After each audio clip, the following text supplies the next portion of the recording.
In this episode of the Bannerlord Perks Guide, we will take a look at the riding skill perks. By the end of this video, you will have a complete understanding of what each one does and which to pick based on your specific needs. I put timestamps in the description for your convenience, and without further ado, let's get started.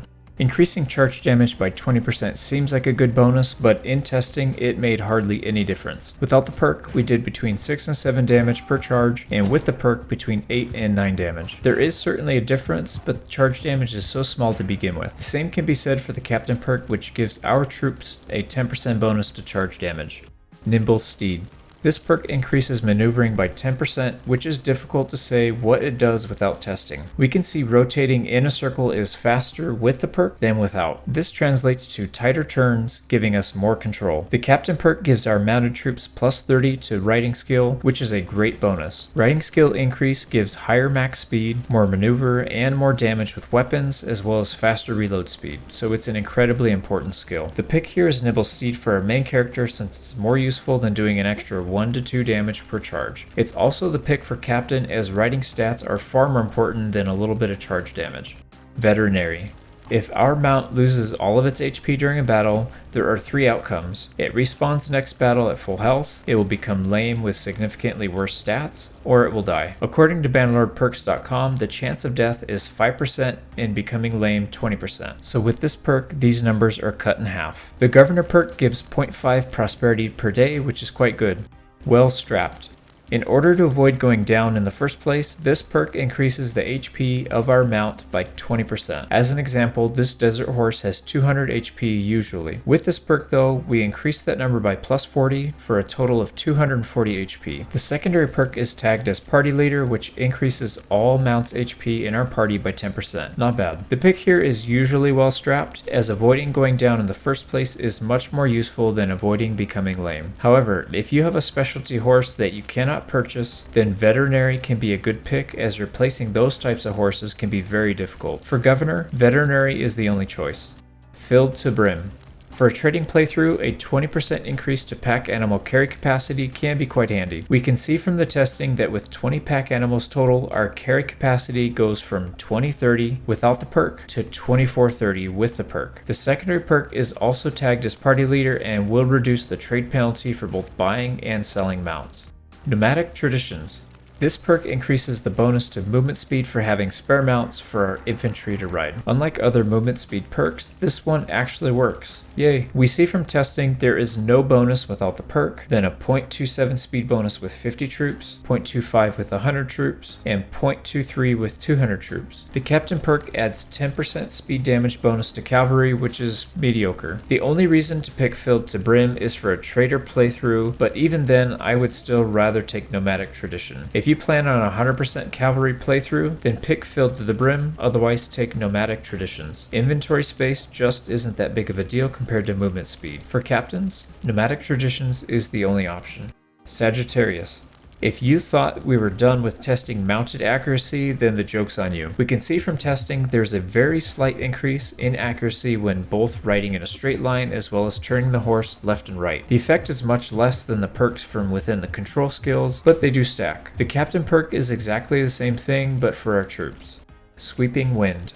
Oh boy, movement speed perks, but for a horse this time. I had a hard time coming up with a good way to test this with numbers, so I ran at looters at top speed and took a rock, for science of course. We can see both with and without the perk were nearly identical at 56 meters per second. Not being satisfied, I went to a village to test how long it would take to run into a tree with and without the perk. Yes, this is 2 videos being played on top of each other. No, there's no difference in speed. Thanks, Tailworlds. The secondary perk is also Party Leader and gives a flat 2% movement speed bonus on the campaign map. We can see from testing it gives 0.1 speed bonus with no troops, 0.08 bonus with 100 troops, the same with 200 troops, and all the way down to 0.05 with 1200 troops. At least it works. If you're doing a mounted archer playthrough, Sagittarius is the pick. Otherwise, Sweeping Winds is the pick and only for the campaign movement speed. For captains, Sagittarius is the only option. Relief Force. This is a very situational perk as it only works when we are joining a battle that is already in progress. We can see from testing our ally has already been jumped by a much larger force, so we reinforce them with our tier 1 mob of volunteers. Our base morale going into the fight was 58, and with the perk that jumps up to its 68, which made a huge difference in keeping our low tier troops in the fight. Only 50 troops ran away, with the rest fighting until the bitter end. The perk is mostly helpful with lower tier troops, but it can make a difference. The Governor perk gives more security for mounted troops in the garrison. It's not great, but it's better than nothing. This is the only pick for 125. Horse Archer. This perk increases the ranged damage from horseback. We can see from testing, without the perk our bonus damage was 18 to 19 per hit, and with the perk this number increases to 25 to 31 per hit. The Captain perk gives a 5% increase to mounted archer damage. Mounted Warrior.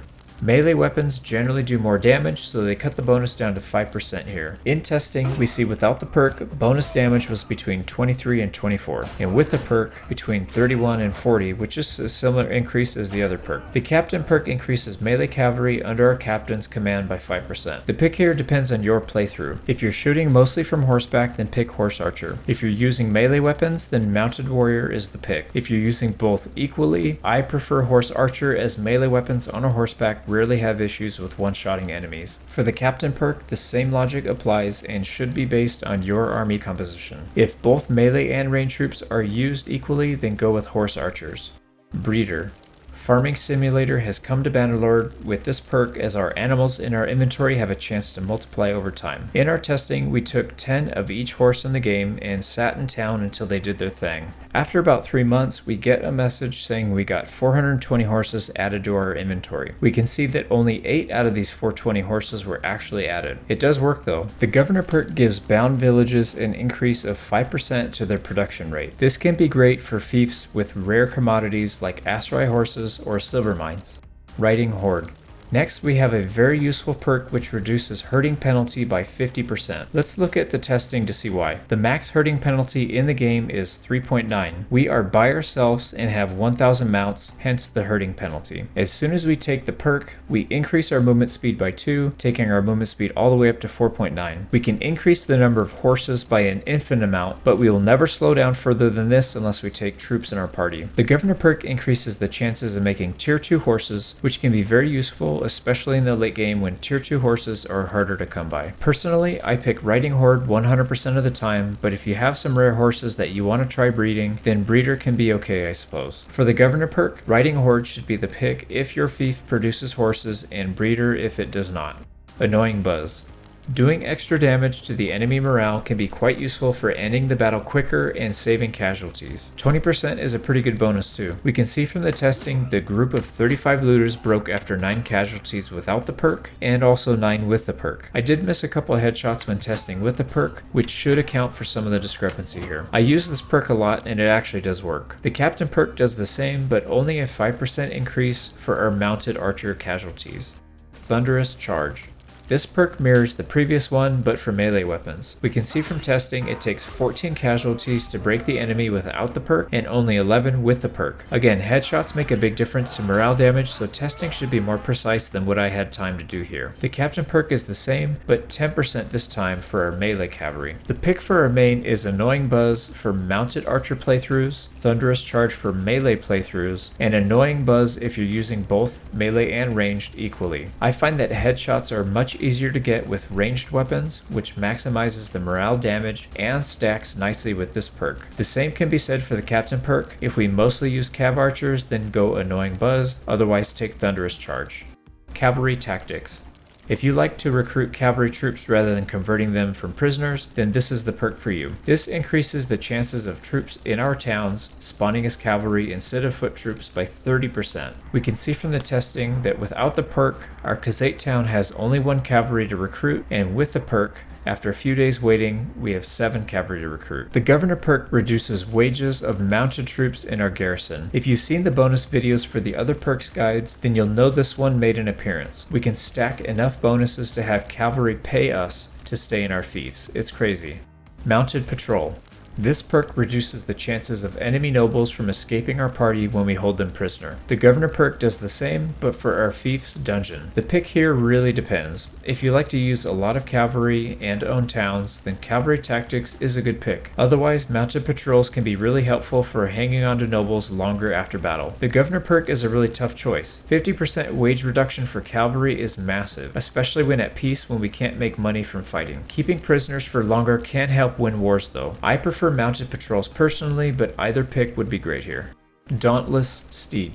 When our horse gets stabbed by a polearm, there is a chance it rears up and stuns us in place. This perk increases that damage threshold by 50%. We can see from testing that without the perk, a single looter with a tiny pitchfork stops us in our tracks. With the perk, that same looter also stops us in our tracks. I think if we go really slow, it might potentially work, but in battle, it's difficult to move at those speeds and still survive, making this perk totally useless. The Captain perk grants 5 armor to all mounted troops in the formation, which can help with survival. Tough Steed.